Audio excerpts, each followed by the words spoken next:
Sampai yang terakhir, produk budaya populer yang kita nikmati di TV dan di YouTube itu mendiskreditkan orang Jawa dalam bentuk iklan. Ku beri 3 permintaan. Itu jinnya orang mana itu? Orang Jawa pakai belangkon Solo. Itu orang Solo itu. Belangkon Solo, beskapnya gaya Solo, jarinya gaya Solo.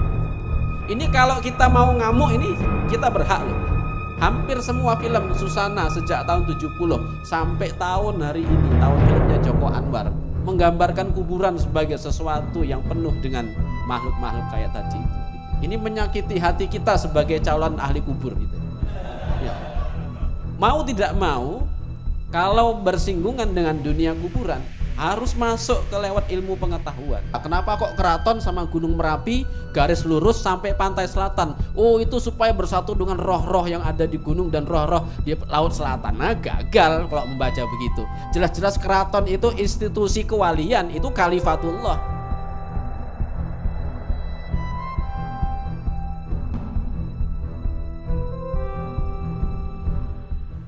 Baik. Ini ngaji lanjutan dari yang pertama kemarin. Jika yang pertama kemarin kita mengkaji jejak-jejak para wali, maka hari ini kita membaca kuburan. Mengapa kuburan ini menjadi sesuatu yang bisa menjadi tujuan penelitian? Karena memang dia merupakan satu karya peradaban.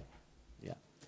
Dan tadi Pak Edi mengatakan mengapa ternyata bisa didekati dengan ilmiah itu. Karena kalau teman-teman mengamati, terutama yang dari tradisi pesantren, hampir semua ayat-ayat yang bercerita tentang kuburan dan bercerita tentang kematian, itu selalu terkait dengan ilmu pengetahuan. Misalnya ayat yang sering kita baca malam Jumat, di surat Yasin itu. Inna nahnu nuhyil mauta wa naktubu ma qaddamu wa atharohum. Inna nahnu nuhyil mauta, sesungguhnya kami menghidupkan orang-orang yang mati itu. Jadi kita berkunjung ke makam-makam yang mungkin tercatat atau tidak tercatat, itu kita memerankan fungsi nuhyi, fungsi menghidupkan mereka itu. Karena kita menguluk salam itu artinya mereka-mereka ini menjawab salam dan mereka hidup di situ. Nuhyil mauta, maka konsekuensi dari kita datang menghidupkan mereka dengan uluk salam dan doa-doa, konsekuensinya adalah naktubu ma qaddamu. Kita tulis apa yang sudah mereka jejakkan, qaddamu yang sudah mereka jejakkan, wa atharohum dan jejak-jejak tilas-tilas dan karya-karya yang sudah mereka torehkan. Itu baru satu ayatnya. Ayat lain lagi yang paling berhubungan dengan dunia kuburan dan ilmu, itu kalau teman-teman buka surat At-Takatsur ya. Alhaakumut takatsur hatta zurtumul maqabir. Alhaakumut takatsur, sungguh kamu pasti akan selalu memperbanyak duniawi hatta zurtumul maqabir, sampai nanti kamu akan menziarahi kuburan. Nah, setelah zurtumul maqabir ini ayatnya menarik ya. Kala saufa ta'lamun. Ya. Jadi setelah zurtumul maqabir itu ayatnya menceritakan bahwa engkau nanti pasti akan tahu. Kalau sudah zurtumul maqabir, kalau sudah mengunjungi kuburan, maka ta'lamun, nanti kamu akan saufa ta'lamun. Kamu akan mendapatkan pengetahuan. Tsumma kala saufa ta'lamun. Itu 2 kali. Yang ketiga, kala lau ta'lamuna ilmal yakin, itu ilmu yakin. Karena kematian itu ilmu yakin gitu. Baru yang terakhir nanti tsumma latus alunna yauma idzin anin naim, bercerita tentang macam-macam. Di ayat yang lain lagi kita akan ketemu dengan surat Al-Adiyat ya. Afala ya'lamu idza bu'thira ma fil kubur wa hussila ma fis sudur. Afala ya'lamu, apakah manusia itu mengetahui, idza bu'thira ma fil kubur, apabila yang ada di dalam kubur itu dibangkitkan, wa hussila ma fis sudur, maka kita akan mendapatkan pengetahuan-pengetahuan yang rahasia gitu ya, yang ada di dalam dada gitu ya. Ya sebenarnya ayatnya bicara umumnya, terjemahannya tidak seperti yang saya sampaikan ini. Cuma saya mengambil tadabbur ayatnya dengan begitu tadi. Gitu. Di ayat yang lain lagi, teman-teman juga akan menemukan ayat-ayat yang bercerita tentang kuburan itu selalu menarik terkait dengan pengetahuan-pengetahuan. Nah yang sering saya omongkan ke teman-teman itu adalah hadis Kanjeng Nabi, walaupun belakangan nanti dinilai dhaif. Tetapi hadis ini sangat masyhur di tengah-tengah masyarakat, bunyinya begini. Utlubul ilma minal mahdi ilal lahdi. Carilah ilmu dari buayan atau dari ayunan sampai ke liang lahat. Mungkin kalau ini dalil nuntut ilmu seumur hidup, kalau saya enggak. Langsung saya praktekkan dari buayan di ayun waktu saya kecil. Nah sekarang liang lahat, datangi kuburan-kuburan karena itu liang lahat, gitu. Itu nuntut ilmu. Nah maka aplikasinya begitu. Dengan demikian perziarahan santri-santri, penziarahan anak-anak keturunan ke kuburan itu adalah penziarahan pengetahuan. Maka mau tidak mau kalau bersinggungan dengan dunia kuburan harus masuk ke lewat ilmu pengetahuan. Kalau enggak, nanti akan terus-terusan kita akan menjadi sasaran reproduksi budaya film yang terus-terusan menggambarkan kuburan sebagai tempat tinggalnya kuntilanak wa akhwatuha. Kan gitu ya. Hampir semua film Susana sejak tahun 70 sampai tahun hari ini, tahun filmnya Joko Anwar, menggambarkan kuburan sebagai sesuatu yang penuh dengan makhluk-makhluk kayak tadi itu. Gitu. Ini menyakiti hati kita sebagai calon ahli kubur. Gitu. Ya. Menyakiti hati kita sebenarnya film-film begini. Gitu. Belum nanti yang terkait sama ini sentimen keetnisan. Ya. Karena nanti di dalam film-film itu semua yang menjadi dukun itu orang Jawa. Pakai, nah kayak gini nih pakaiannya nih. Ini tinggal bawa keris sama sajen. Bawa keris sajen itu kalau film Susana itu nanti Bokir yang jadi ininya. Jadi bintang iklan, bintang film dukunnya itu. Bokir itu. Nanti ini mungkin di mahasiswa sering saya sampaikan. Akan dukunnya gelut sama hantunya. Dukunnya kalah. Terus datang akhi-akhi hijrah. Datang akhi-akhi hijrah pakai jubah, sorban, putar tasbih, hidungnya mancung ya, ganteng lah. Ya nggak mungkin lah akhi hijrah kayak Kang Din ini. Ya ganteng ya. Baca ayat kursi, nah hantunya terbakar gitu. Ini mendiskreditkan kebudayaan orang Jawa gitu ya. Sampai yang terakhir produk budaya populer yang kita nikmati di TV dan di YouTube itu mendiskreditkan orang Jawa dalam bentuk iklan. Ku beri 3 permintaan. Itu jinnya orang mana itu? Orang Jawa pakai belangkon Solo. Itu orang Solo itu. Belangkon Solo, beskapnya gaya Solo, jarinya gaya Solo. Ini kalau kita mau ngamuk ini kita berhak loh. Gitu. Cuma karena selama ini tidak menyadari ada hal-hal begitu. Sebenarnya kita ini pakaiannya wali kayak gini. Ini wali Songo, surjan ini kayak gini. Cuma kalau ini sudah modifikasi mamah itu. Gitu.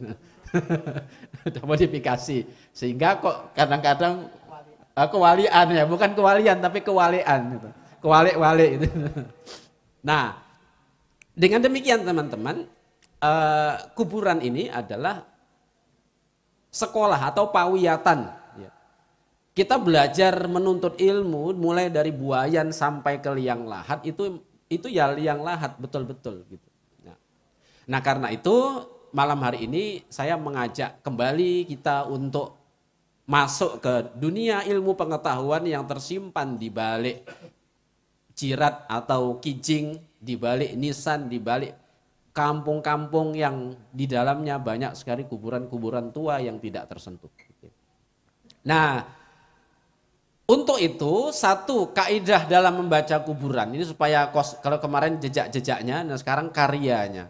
Jadi kuburan itu adalah karya peradaban kewalian. Gitu ya. Apa standarnya? Kenapa kok disebut peradaban kewalian? Karena kalau kita membaca sejarah masuknya Islam ke Nusantara, itu adalah Islam yang hari ini disebut oleh para sarjana dengan sebutan Islam sufistik. Islam bergaya sufi. Meskipun sebutan Islam sufistik hari ini itu mengurangi kadar ketasawufan Islam pada waktu itu. Karena hari ini kalau orang menyebut Islam sufistik itu diperlawankan dengan Islam yang model-model formalisasi syariat. Islam fikih dilawankan sama tasawuf gitu. Hari ini kan selalu begitu dalam dunia antropologi dan sosiologi. Maka karakter Islam yang masuk ke Nusantara itu adalah karakter kewalian. Jadi saya nggak pakai istilah Islam sufistik, maka saya pakai istilah kewalian. Gitu. Loh kenapa? Iya karena yang bawa wali-wali. Gitu. Yang bawa wali-wali. Ya. Nah, kalau di sejarah nanti dibawa oleh para pedagang-pedagang. Ya itu. Tapi ya oke lah nggak masalah. Tapi mereka tidak mau melihat bahwa para pedagang-pedagang ini adalah para wali-wali yang datang ke sini, interaksi dengan warga sini dan menerapkan Islam sebagaimana dulu para wali-wali ini mendakwahkan. Nah, sejak kapan kira-kira? Nah, saya dalam penelitian singkat saya sementara hipotesisnya dari angka paling tua dalam sejarah Islam.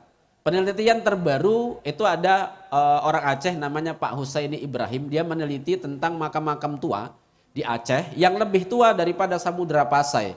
Kalau Samudra Pasai itu 1297. Nisannya tertulis Sultan Malik Al-Soleh itu meninggal wafat 1297, 1297. Bagaimana cara kita melihat bahwa di Samudra Pasai sudah ada Islam jauh sebelum makamnya? Karena nggak mungkin Sultan Malikul Soleh datang ke situ ujuk-ujuk mati gitu, nggak mungkin. Maka kita pakai rumus Kanjeng Nabi, usia umatnya Kanjeng Nabi itu kurang lebih 63 tahun sampai 100 tahun. Maka kalau di nisan itu tertulis 1297, kurangi aja 100 tahun, artinya 1197. Berarti sejak tahun 1100 Islam di Aceh sudah masuk. Kalau nisannya 1297. Tapi penelitian terbarunya Husaini Ibrahim, dia menemukan ada nisan yang lebih tua, makam yang lebih tua di Gampong Pande namanya di Aceh itu. Ya. Dia menemukan makam-makam di situ, dicek secara laboratorium arkeologi, nisannya rata-rata dari tahun 800 Masehi. Kalau nisannya 800 Masehi berarti orangnya sudah hadir di situ sejak 700 Masehi. Inilah rumus kalau kita mau melihat makam-makam tua dan ini kalau ada yang mau menggiatkan penulisan sejarah desa, saya kasih solusi masuk dari makam. Menulis sejarah desa. Desa ini sudah berapa umurnya? Cek aja makamnya, makam dari tahun berapa? Tahun 1800 Pak. Ya sudah, berarti Islam di desa ini sudah sejak 1700. Karena apa? Karena orang-orangnya dimakamkan dengan makam tahun 1800 tetapi mereka hidup sejak 1700. Gitu. Itu sejarah desa. Kalau ternyata makamnya nggak ada Pak atau makamnya baru semua, oh gampang. Cari orang paling tua di desa itu. Umurnya berapa? 75 tahun Pak. Nah, cari orang yang paling tua itu tanya, Mbah jenengan pun lenggah teng riki kawit tahun pinten? Sudah tinggal di sini sejak tahun berapa? Oh, zaman simbahku mbiyen aku kelingan simbahku mbiyen pas sedo ya umure nek mboten klentung nggih 65. Jadi simbahnya simbah ini tadi itu meninggalnya umur 65 tahun. Nah, berarti umur simbahnya simbah ini tadi 65 ditambah 75 umur dia.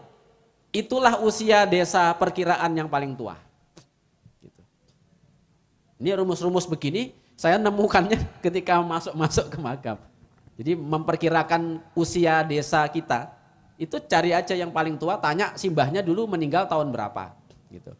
Simbahnya dia, atau bapaknya dia, atau simbahnya dia. Gitu. Nah, misalnya tadi 65, maka ditambah dengan usia beliau 75. 75 ditambah 65, itu berapa kira-kira? 1000. Kira-kira 130-an tahun. Berarti desa sini, desa yang kita mau teliti ini usianya sudah 130-an tahun. Nah, ini mengapa pentingnya studi makam. Itu seperti itu. Kita bisa memperkirakan, kalau memperkirakan sejarah itu gampang. Tapi kalau saya tidak hanya memperkirakan sejarah, tapi apa? Studi makam ini kita memperkirakan sejarah iman Islam warga yang kita teliti. Kalau makamnya berasal dari tahun 600 Masehi misalnya, berarti iman Islam di desa ini sudah hadir sejak tahun segitu, tahun 600.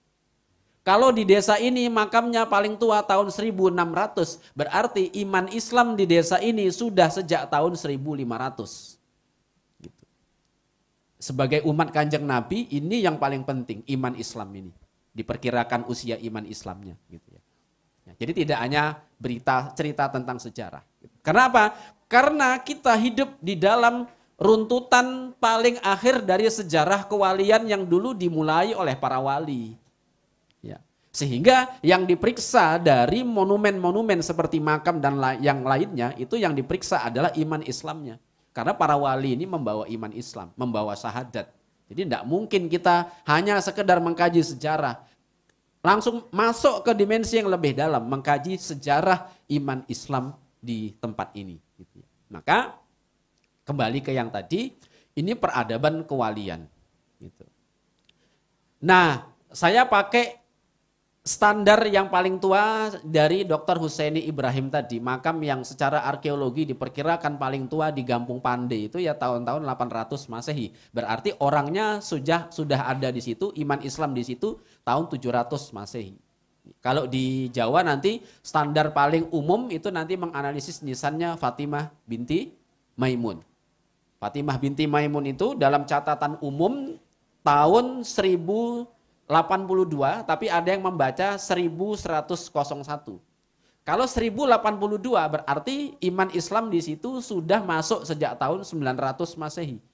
Karena Fatimah binti Maimun ini kan bapaknya Maimun. Nama bapaknya Fatimah ini Maimun. Maimun ini nanti punya bapak lagi. Siapa? Hibatullah. Berarti sejak tahun 800-an di Gresik itu sudah ada iman Islam. Gitu. Nah, karakternya adalah karakter kewalian.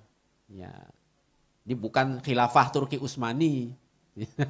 Jadi karakternya kewalian. Kenapa? Iya, karena memang masuknya Islam itu berbasis kepada pendekatan atau karakter kewalian yang sampai hari ini kita nikmati. Sehingga kalau karakternya kewalian, ini baru masuk tidak hanya makam, naik ke atas lagi. Seluruh karya budaya pada masa kewalian, ya kita letakkan aja lah sejak tahun 1100 Fatimah binti Maimun. Mulai dari 1100 sampai dengan kita letakkan lagi garisnya di Penogoro 1830. Sejak 1100 sampai 1830 berarti karakter peradaban yang dihidupi oleh orang-orang terdahulu yang saat ini tinggal makam-makamnya semuanya adalah karakter kewalian. Dengan demikian standarnya ada 3. Kalau dalam teori antropologi nanti ada 3. Pertama gagasan, yang kedua tindakan, yang ketiga hasil karya. Gagasan yang muncul dari tahun 1100 sampai 1800-an itu gagasan kewalian. Tindakan yang muncul dari tahun 1100 sampai 1800 itu tindakan kewalian. Hasil karya apapun, minum, makan, masjid, keris, tombak, baju, sorjan, sastra, serat-serat itu adalah karya kebudayaan kewalian sejak 1100 sampai 1800. Termasuk selamatan, tahlilan, kenduri, malam pertama, kedua, ketiga, ke-7, ke-40, ke-100, ke-1 tahun, 2 tahun, ke-1000. Itu peradaban kewalian, bukan Hindu-Buddha.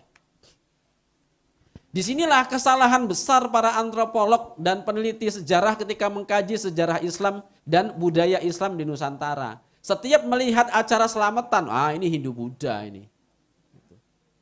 Karena gagal membaca sejarah kewalian ini tadi. Gitu. Ada itu apa? Masjidnya susun 3.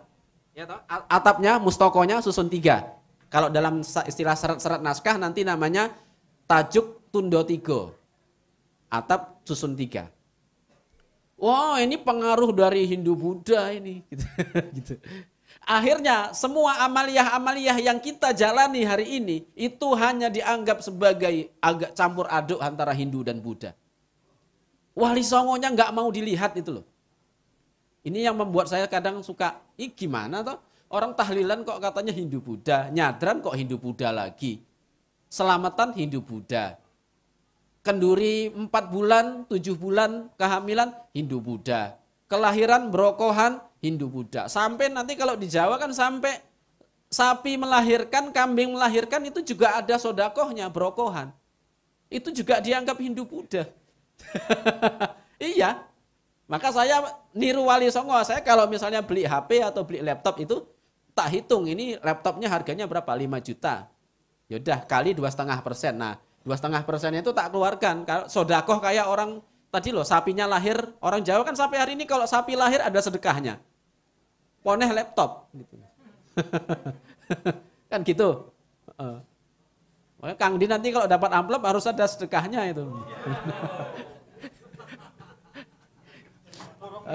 Oh ya? Oh belum nisab ya? Belum nisab. Ayo aja. Nah ini yang membuat, sorry ya teman-teman, dalam kajian antropologi ini gagal membaca sejarah keislaman warga di Nusantara. Karena apa-apa selalu dihubungkan sama Hindu Buddha. Karena gagal membaca jejak-jejak kewalian dan karya peradaban kewaliannya ini tadi. Membaca keris, ya sudah, tahun berapa? Keris ini keris gaya apa? Gaya Demak, ya sudah berarti ini peradaban wali. Sorjan, oh ini siapa? Sunan Kalijogo, ya udah ini peradaban wali. Gitu. Tahlilan, selamatan, di mana? Oh di kafe basa-basi itu peradaban wali. Gitu. Jadi sampai kapan kita mau membaca sejarah keislaman kita sendiri selalu dengan kacamata sedikit-sedikit Hindu Buddha, Hindu Buddha, Hindu Buddha gitu. Kita gagal membaca bahwa ini adalah jejak-jejak para wali. Nah, dalam kasus yang saya teliti ini kuburan. Maka ketika saya membaca kuburan ada lambang misalnya bulan sabit di makam gitu. Ini kalau nggak bisa membaca sejarah kewalian maka memaknai bulan sabit itu nanti kok itu wah ini Turki Utsmani ini. Gitu. Gitu. Karena gagal membaca bahwa para wali mengukir simbol-simbol itu dengan kepala, dengan pikiran, dengan gagasan. Kalau dalam teori antropologi, sosiologi nanti para wali ini membuat peradaban kayak gitu tadi tidak dengan kepala kosong. Mereka ini adalah agen dan menjalankan agensi. Dalam sosiologi begitu. Mereka ini aktor yang sadar menciptakan sesuatu bukan dengan kepala kosong, tetapi menciptakan sesuatu dengan konsep-konsep yang dahsyat. Gitu.